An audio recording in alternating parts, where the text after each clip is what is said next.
Welcome to Cardinals Cover 2 with Craig Grialou and Mike Jurecki. Cardinals Cover 2 is brought to you by Arizona Cardinals Podcasts. Visit azcardinals.com/podcasts. From the Dignity Health Arizona Cardinals Training Center, here's Craig Grialou and Mike Jurecki. Well, it's been a little while since we've been in studio.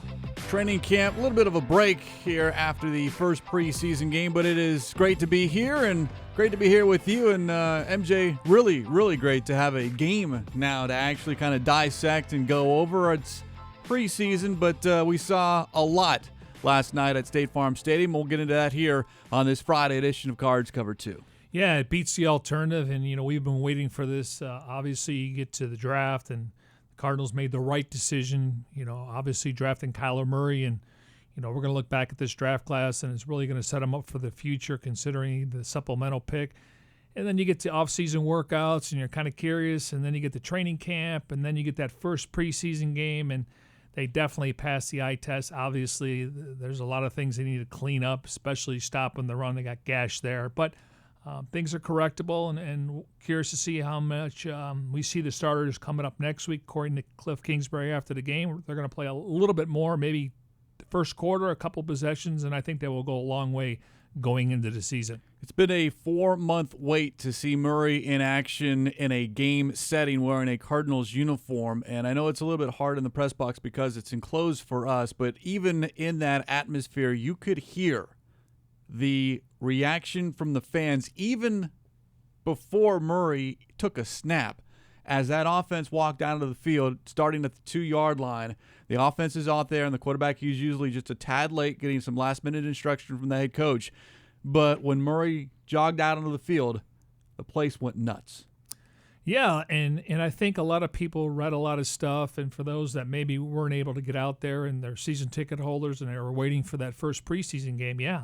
I mean, you see everything we've been talking about over the last 4 months. And that's a great way to describe it because that's been the journey so far. Yeah, and we'll get into it here on this edition of Cards Cover 2. A reminder, the Cardinals back in training camp, open practice, tomorrow at 1 o'clock at State Farm Stadium. And, of course, all the coverage right here on a special edition of Cards Cover 2. But let's not waste any time and talk about what happened last night. The final score, Cardinals do get the win over the Chargers by the score of 17-13. Officially, Kyler Murray was on the field for 11 snaps, which is right where Kingsbury talked about, hey, 3 snaps, 10-12. They wanted him to get off the field feeling good, having a positive outcome, and he certainly was a positive outcome. He did say that he would have wished that they would have been able to score, but he did move the football around. And for those that might have missed the action, he dropped back 7 times. Here are all 7 of his pass attempts. Yeah, I saw him a lot at Oklahoma. Didn't know he was this accurate. He'll throw from his end zone here for the first time, and he hits Demir Bird, who steps out around the 9, a 6-yard pickup. Murray to throw here on 3rd down. Has time and hits Sherfield for a first down. 2nd down and 7 for the Cardinals. And Murray rolling out this time. Zips it to Sherfield. Another first down catch for the 2nd-year pro out of Vanderbilt. And Murray is 3 for 3 passing. So after the holding call, it's 1st and 20 from the 18. And they're going to set up the screen here to Johnson. Even on a pass like that, it's thrown perfectly to Johnson on the run past the 30-yard line. Chase Edmonds now in the game at running back next to Murray. He'll throw it again, and on the money again. Big hit by Davis, but it's a first down catch. So Murray 5 for 5.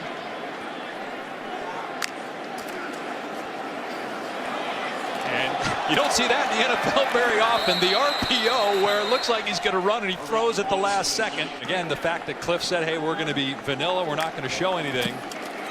But everybody knows that's coming at some point as Murray on the run here gets away from 2 guys. And the receiver stepped out. Keyshawn Johnson stepped out of bounds, so they're penalty flags down on the play. And that's a rookie mistake by Johnson, the 6th-round pick out of Fresno State. Just didn't know where he was on the sideline.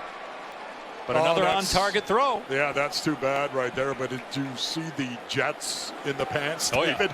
Yeah. Oh, He hit the go button, didn't he? The receiver stepped out of bounds, came back in, and was the first to touch the pass. Illegal touching, offense. The penalty is a loss of down. A lot of confusion over that final play. We'll get into what we saw there, but for those that were as confused as a lot of people in the press box, because originally that play was ruled, well, there's a penalty, so it's no play. And then it was, well, it's a completed pass for 2 yards because it went for 7 minus the 5 yards on the penalty. It's a 2-yard gain. And then it became, no, it doesn't count at all. It goes as an incomplete pass because of an illegal touch. So that's why you get 6 of 7 for 44 yards. But just those 7 pass plays, you saw a lot. And even with a vanilla offense, you just saw the different abilities of Kyler Murray standing in the pocket, getting the ball out quick, and then scrambling, rolling out, and as Ron Wolfley said, jets in the pants, because that defensive end wasn't going to catch him, but it just bought a little bit more time for the receiver, in this case Keyshawn Johnson, to get open. Unfortunately, he caught it after he had stepped out of bounds. Can you imagine, and I hope this doesn't happen in week 1, but his first intent was at the 2-yard line. Yeah. And he moved the ball. 3 first downs. And listen, when you go back and watch the route, Keyshawn Johnson ran the right route. Unfortunately, you just got to make sure you stay in bounds, and you can't be the first guy to touch it. Obviously, they threw the ball there, but he did run the right route. Obviously, he's a rookie, and he's flashed, and he's going to be a guy that's going to be active on game day. So, again, that's all correctable. Those are learning curves, and, I'm sure he looks back and said, I should have made that catch, and it should have counted. But I think he was 7 for 7, though. Well, as I said, it was a perfect 6 of 7, a little bit of an asterisk next to that perfect moniker. But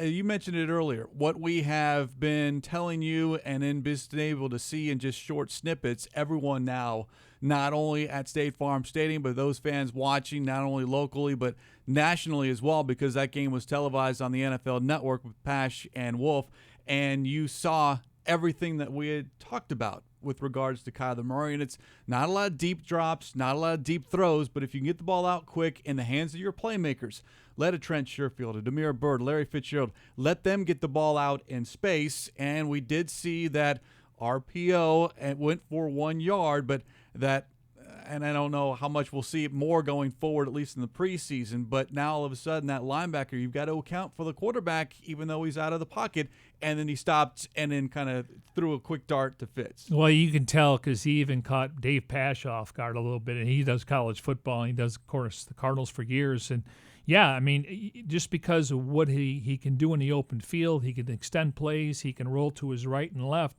you just don't know what to do. So you have to basically guard every blade from the 53-yard lines from sideline to sideline, and that's something that other teams are going to have to do, and that's going to open up because they definitely want to get guys in space. How about them starting the game with 2 tight ends? We saw a lot of little bit of a different mix. Max Williams got a lot of run and has done very well so far in training camp. But, yeah, you saw some different personnel groupings. And we saw them actually huddle up. Yeah, that was interesting, and I think a lot of that was the fact that let's just keep that clock moving and get this game over as quickly as possible, but I'd be surprised on how much they would huddle come the regular season. Yeah, they're going to be in the shotgun over, what were the Chiefs last year, 80%? It's going to be at least 90%. That's my guess. I'm going to go 95. 95? Yeah. Look, that's their offense. Yeah. Unless it's, certain situations, short yardage, goal line, where you kind of maybe want to be under center, but this is what you're going to see, and more teams do that shotgun, just maybe not nearly as much as we saw last night. Yeah, and now, obviously, we didn't show him getting sacked, and I went back and watched that earlier today, and clearly both of the tackles were really late to get off the ball, and I can explain why. If you go back and watch the replay, Murray's in the gun. Shipley doesn't hear him clap because he doesn't. Shipley snaps the ball. But prior to Murray actually clapping, you could see Murray has to adjust the ball. He has the ball in his hand, but he's got to adjust it. So I know everyone's going to look at, the tackles. Why didn't they protect the edges? But again, that's just because they're using that silent counter or the clap. And obviously Shipley wasn't aware of that. Maybe he thought. So you could tell the tackles got off the line of scrimmage a little bit late, and that led to the sack. And he did the right thing. You went down. Yep. You want to play for another down. You want to live for another down. Absolutely. Just a miscommunication that can be easily corrected as we get closer and closer to week 1. As far as what the head coach, Cliff Kingsbury, thought of Murray's performance, here he was after the ball game. I think he made quick decisions. That's what we're looking for. Operated well and took care of the football.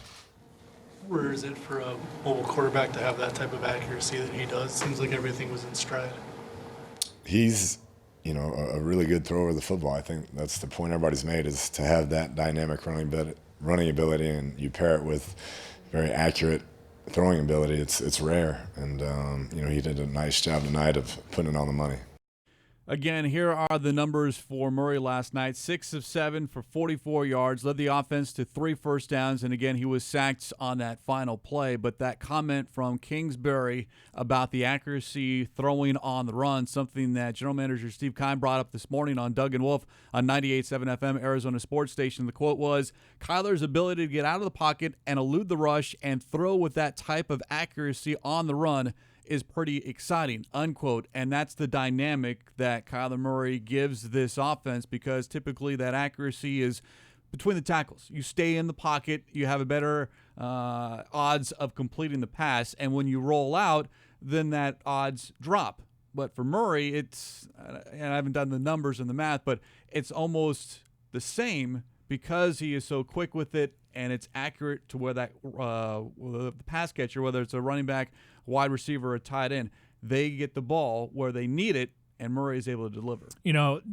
Where we sit in the press box, and when you and I both have binoculars, so we're keying on what's happening on the line of scrimmage, and then eventually you'll start to follow the ball. When him and Chase Edmonds are in the game, and depending on who's the lineman, usually they're 6'3" to 6'5", you really can't see those guys behind the line of scrimmage. They get lost. Yeah, and he's able to throw through windows. Again, he only had 5 batted balls down in college, and 4 of those 5 linemen were drafted. Now, we did watch some batted balls come down last week. I think they were VJ Vance Joseph was bringing pressure from the edge, and obviously you got to through tight windows or get around it, and they were able to knock some down. But it's just fascinating when if you're a safety or a linebacker and you have to cover a guy and then you got to look for him, you don't notice him right away. And he does a good job of sliding his feet to get to where he can get those windows and avoid the taller linemen, whether it's the offense or defense. Even when he's doing drills, he's really on his toes in the ball of his feet. He's always bouncing around. He can throw quickly, sidearm. He can change direction. So, again, the future looks bright when it comes to Kyler Murray and the Cardinals organization. He was all smiles after the ball game, his pro debut. Let's hear from Kyler Murray as he met the media. I was happy defense got a stop, but I was like, of course, it has to be, this is the way it starts, is at the 2-yard line. But at that time, my mindset was to go score. Unfortunately, we didn't. What did you think of the whole thing? I think it's natural as rookies just to, kind of have expectations. How is it going to be? Overthinking stuff like that. But for me, I was just going out there being myself, like always. Trusting my abilities, trust what coach calls, and just trying to go out there and execute what he calls. So it was fun. Cliff said going into the week, we just wanted you to come out feeling good about yourself. Yeah. I wanted to score. I wanted to go back in. Somebody asked me before the week, would you want to go back in, or how would you feel? How do you think you'll feel? But I was definitely, I was itching for more. But no, I felt good. What were your quick takeaways from the learning curve? What did you learn from that game? I felt pretty relaxed, pretty good. I know, they didn't start there. A couple of guys, but other than that, I felt pretty good back there. You trying to sell coach on getting back in the game? And I just asked him if we were done twice, and he said, yeah, we're done. So. What did you think of your offensive line while you were out there? I felt comfortable back there, other than, there's going to be stuff's going to happen. Stuff's going to break down, and fortunately enough, I have the ability to make people miss and, make things happen with my feet. So, I felt pretty good back there. What do you think of Trent Sherfield now that you've had a chance to work with him all offseason? Yeah, he had a great day today. One of the hardest workers on the team. he just continues to get better and better. So, I mean, it was good to see him, catch a touchdown today, make a couple plays on special teams, catch a couple balls. And, I mean, he had a pretty good day today. For rookies, the speed of the game is always a big deal. Now that you've had the chance to see some live action, what are your thoughts on that? How was that? Yeah, talking to guys that were rookies last year, getting mixed reviews, but like I said, out there I was comfortable. We practice against ones every day, so and it wasn't too fast. I know it's not the regular season yet, but like I said, I felt pretty relaxed, pretty comfortable. Did you have a big play dialed up you didn't get a chance to get to? No, I mean, I'm not calling plays, so I couldn't really tell you. You're trying to evade some pressure. Yeah.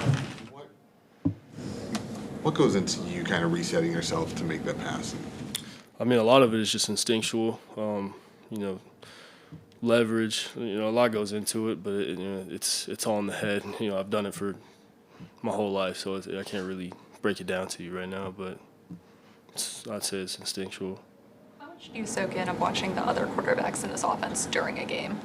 I mean, we just try to be locked in for each other, have each other's back, see if we, if I saw something that they didn't see, let them know, vice versa, stuff like that. But, I mean, it's our first game. We're the leaders of the team, playing quarterback position. You gotta be locked into the game. So that's just part of it. Post-game thing like for you off the field talking to some guys on the other side and just that first experience at this level, like. It's a little weird. I was telling I know it's preseason, so it doesn't, people aren't really taking it to heart right now. But I don't, that first loss, I don't know if all want to go across and talk to people. But I guess it's a common courtesy. I don't know. It's different. It's different. Was it weird playing a game that didn't count now that it's happened? No, I mean it was just reps. Just going out there, get live reps. Felt good to be out there with the guys and get to see another team for sure. So. That wasn't weird, but it's just like a scrimmage. Did you end up doing anything fun for your birthday? No, I mean, I guess not. No, I really. It's always during football, so I never really have anything. I can't really do anything too much. Kyler, I noticed you were wearing Book shoes to the game, Devin Booker's shoes to the game. Yeah. Have you had a chance to meet him yet since you've been out here? No, I haven't met him. We got close friends, mutual friends. But I mean, I'm sure we'll meet each other soon. Great basketball player, great dude for sure. Did anything happen tonight that surprised you at all? No. As far as on the field? No. You're smiling if you don't want to tell us something. Yeah, I can't. Tyler, after this experience, do you think that the rest of the preseason will test your patience? Yeah, it was tough tonight. Tonight was tough. Just, I thought I was going to get at least 2 drives, but, I mean, it is what it is. He did say we might play a little bit more next week, so we'll see however long that is. But, I mean, I understand. We're just getting ready for the regular season, so. Does it get you even more excited for that first game? Yeah, just for for it to be real, for it to actually go on our record, and we're working towards winning a Super Bowl. So that's always exciting. Yeah. He'll get, my guess is, more than a series coming up on Thursday against the Raiders. Maybe a couple, maybe even into the second quarter. I'm not exactly sure. It's hard to put a number because people want to know, okay, how many more plays, how many more reps, and it is for a head coach, it's all about the feel. Like if you have another successful drive that takes 10 plays, then that might be it for him on Thursday. But if there is a 3 and out, maybe you do go out and see how you adjust to what happens when you deal with some adversity. But I don't think there's any doubt about it, and we shouldn't be surprised. But he was not overwhelmed one bit, even though it was a preseason game. But he has certainly been on bigger stages in his life before as a professional athlete. Last night was just another one, and he even brought it up as kind of like a scrimmage. Yeah, I mean, he's funny in some of these press conferences because depending on the questions, he'll either give you a good answer or he's thinking, I don't want to give him too much. I don't want to give him too much. But, yeah, I mean, the fact is that when you watch him, and,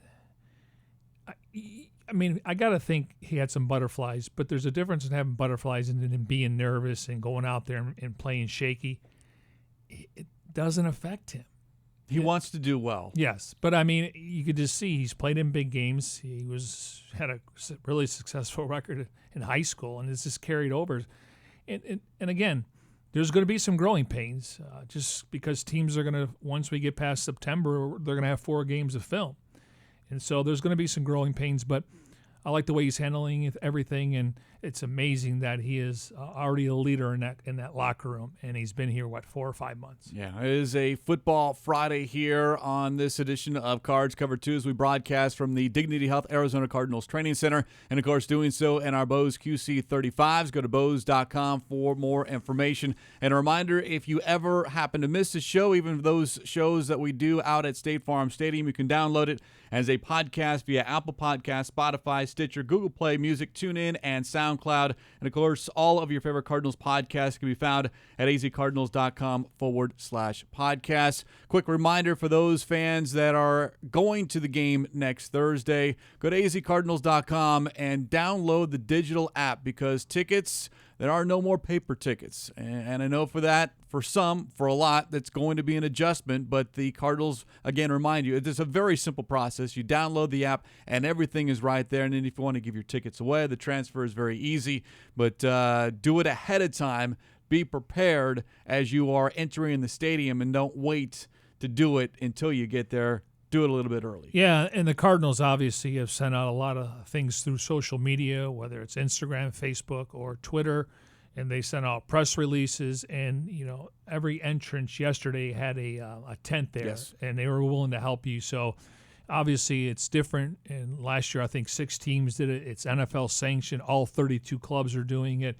I think the Coyotes started a few years ago. The NBA has mobile apps now. So it's the future, and obviously, they're going to help you if you don't have the opportunity to go on. Maybe you just don't have a smartphone.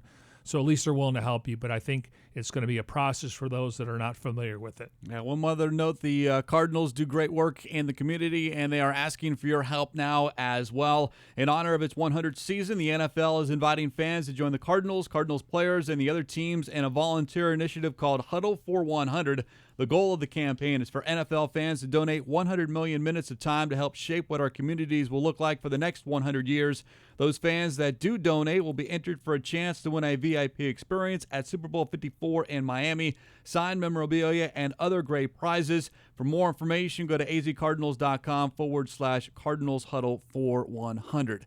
Back to the action last night. You heard the question asked to Murray about Trent Sherfield. He was one of the other offensive standouts in the game last night, and he basically did it all, MJ, last night. He was on the receiving end of 2 of Murray's passes, caught the 22-yard touchdown from Brett Hundley, and then shined on special teams, which is where he made his mark a year ago. He tackled the punt returner on that first punt for no gain. And that kind of set the stage for the rest of his night. But he is one of those guys, I wouldn't say a bubble guy, but in the mix for one of those 7 wide receiver spots if they do keep 7. And you have to be able to, if you're not a Larry Fitzgerald or a Christian Kirk, you're going to have to be able to play on special teams. And Sherfield a year ago was very good, and so far has not disappointed in 2019. Yeah, and you could talk about a guy that's made the jump from year 1 to 2, and obviously getting coaching from David Rye and Jerry Sullivan, and then the way that Murray throws the football, obviously he's going to be accurate. The catch radius is good. He's improved his route running, and he's gonna be active on game day because he plays on teams, and he's worked hard. Great kid.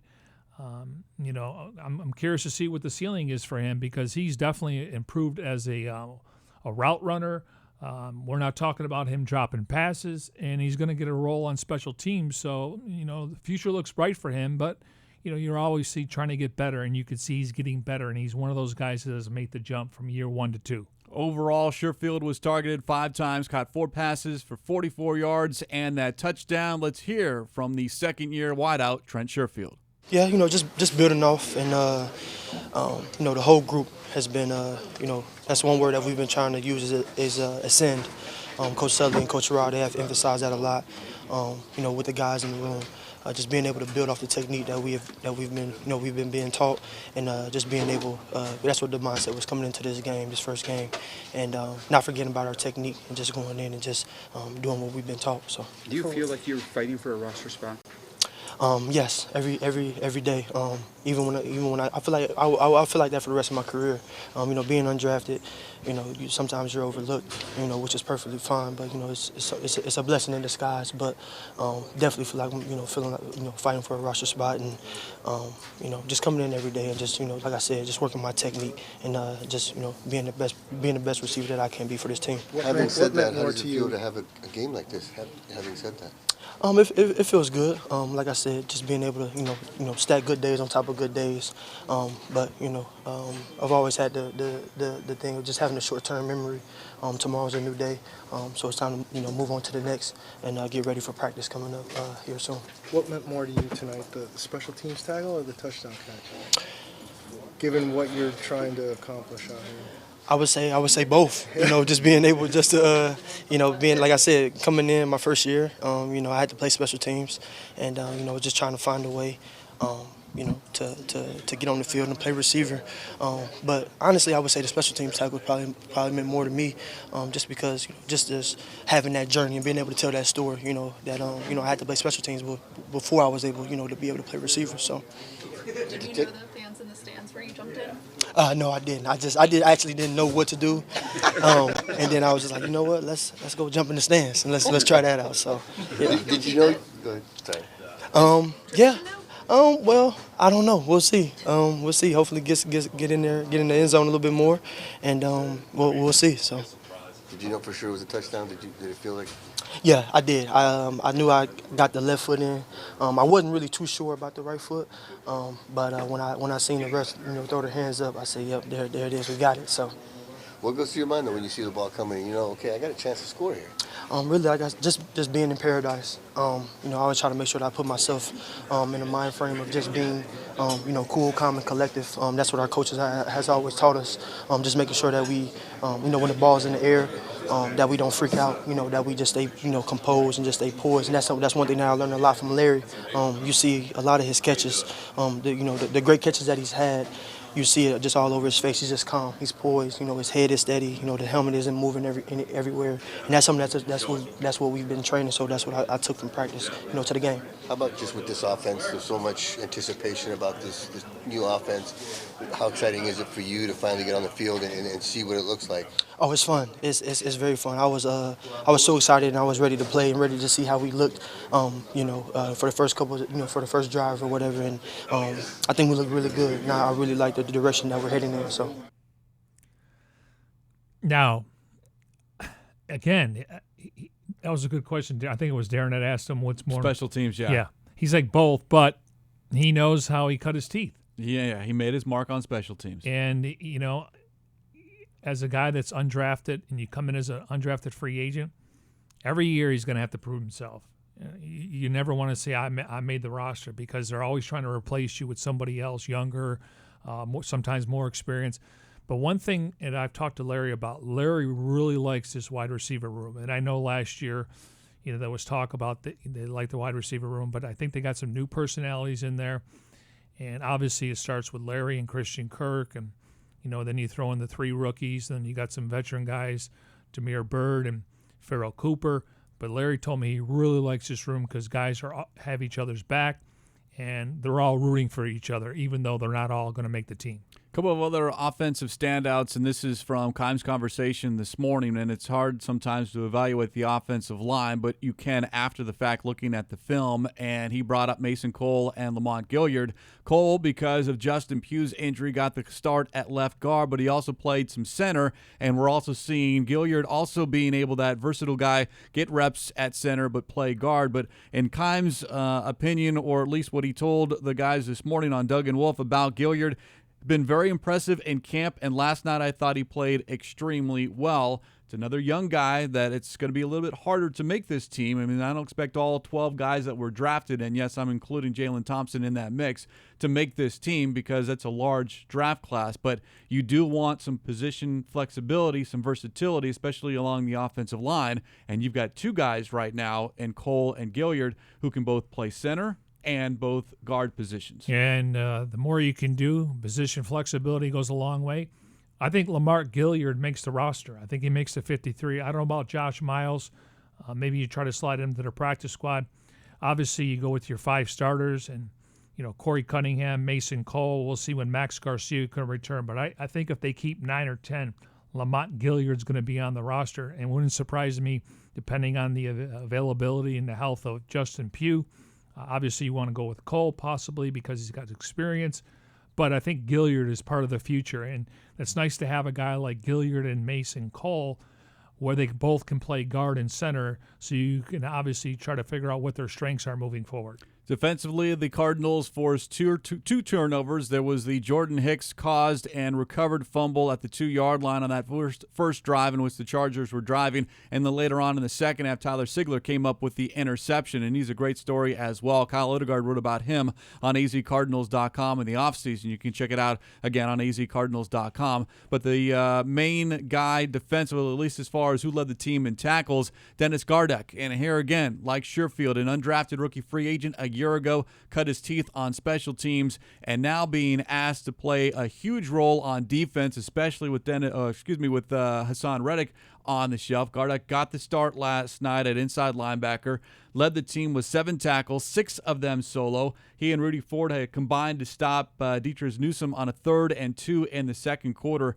34 snaps he played on defense, plus 2 more on special teams. And again, getting that start, something that I know meant a lot to him, but good to see him flash under the bright lights and a different role than what we've seen from him. Yeah, and he was active. Now, according to Pro Football Focus, he didn't grade out well. He did mention the word that he was a mess at times out there. And, that was his first opportunity to start, and I know he's started in practice, but it's a little bit different when you're going against a different opponent, and they did not game plan for them, so maybe he was seeing things a little bit different.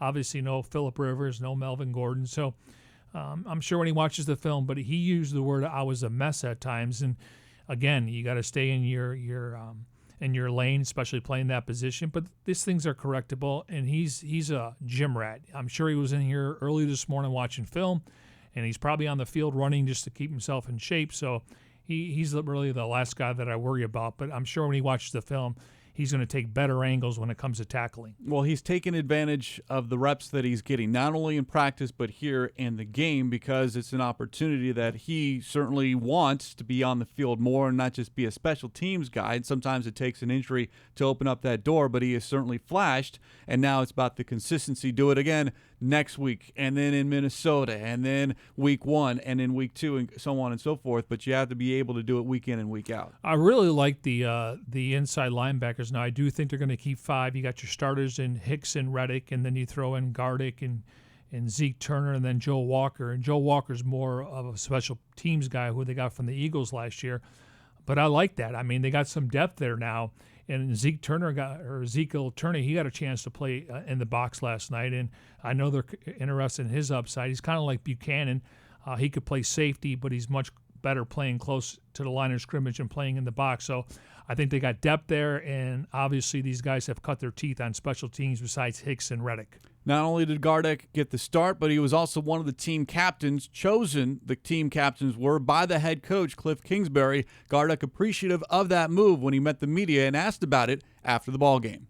Were you the captain today? I was. What was that like? It was hard to put into words. It was not something I was expecting. But I guess you kind of always have to just roll with the punches, I guess. And I had a blast tonight. It was definitely a night to remember. What's it like having a game like this where you're a captain, leading in tackles after everything you had to prove last season?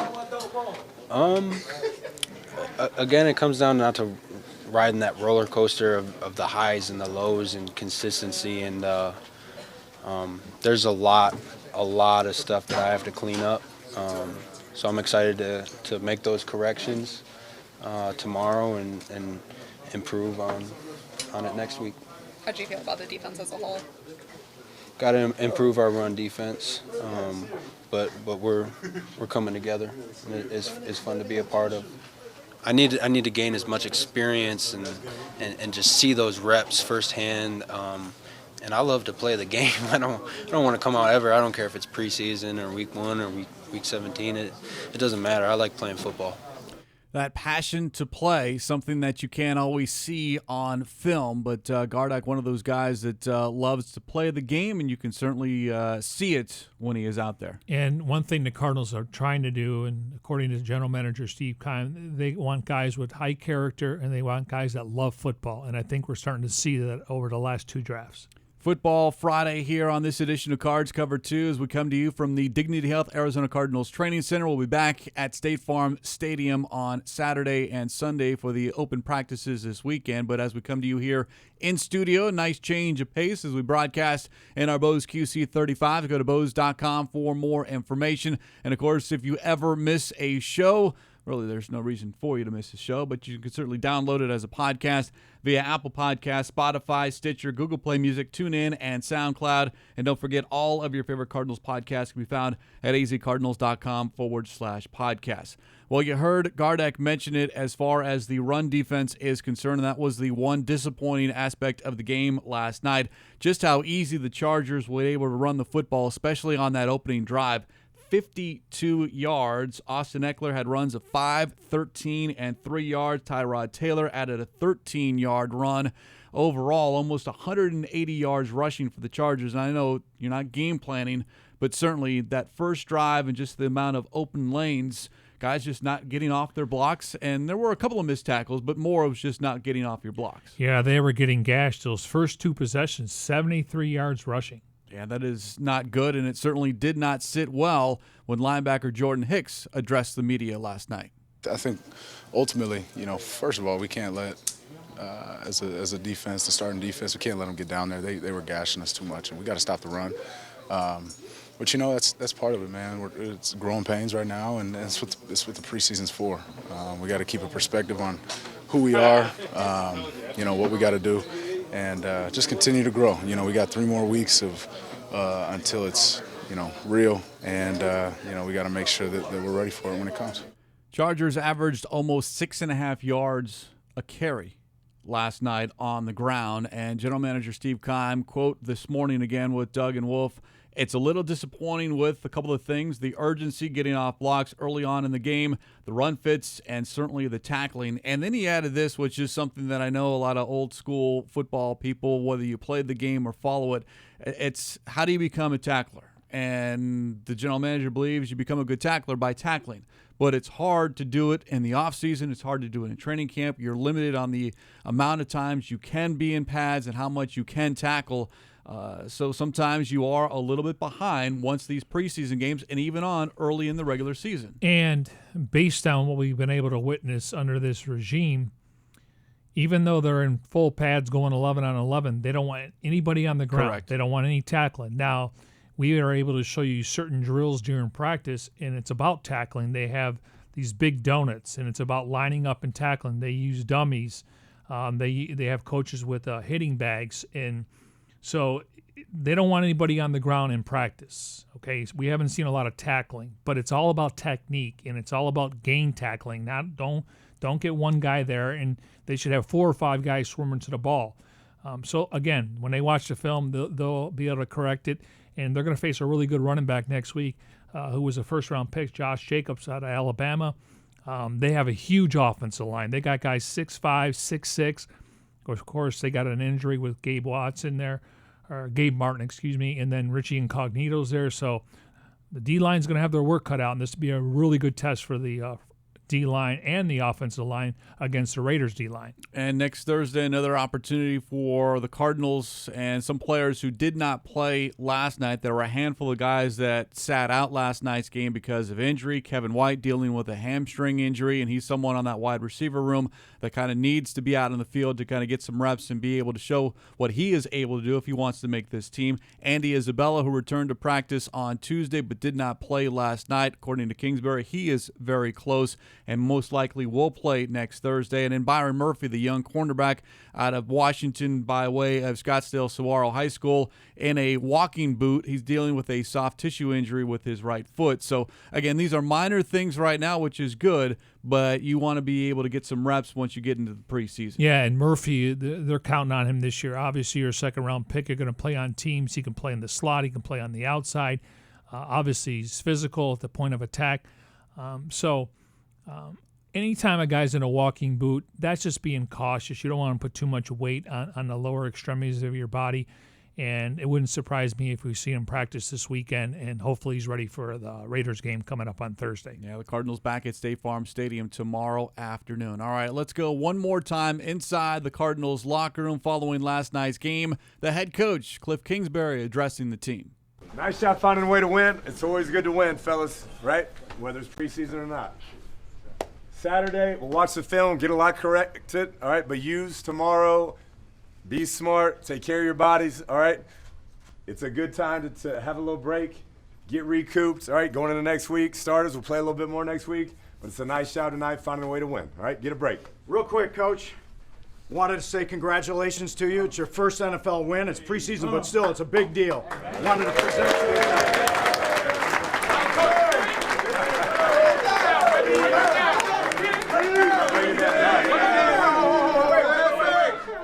It's also Coach's 40th birthday tomorrow, man.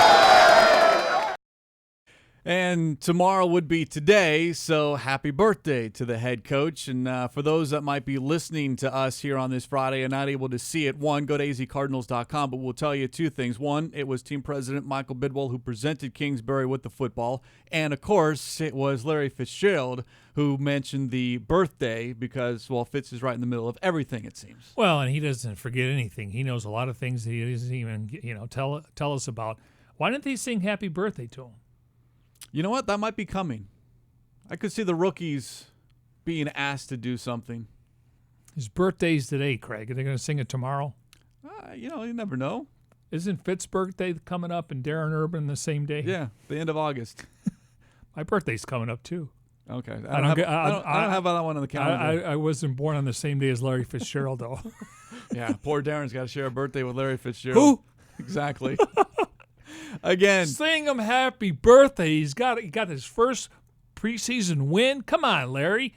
You're the captain in that locker room. Maybe they did it after the fact. I think we would have saw it. Yeah, that's true. We'll see. Maybe we can do it. You want to go sing happy birthday up in his office? Yeah, there's no one there. I noticed it was locked. His door was shut.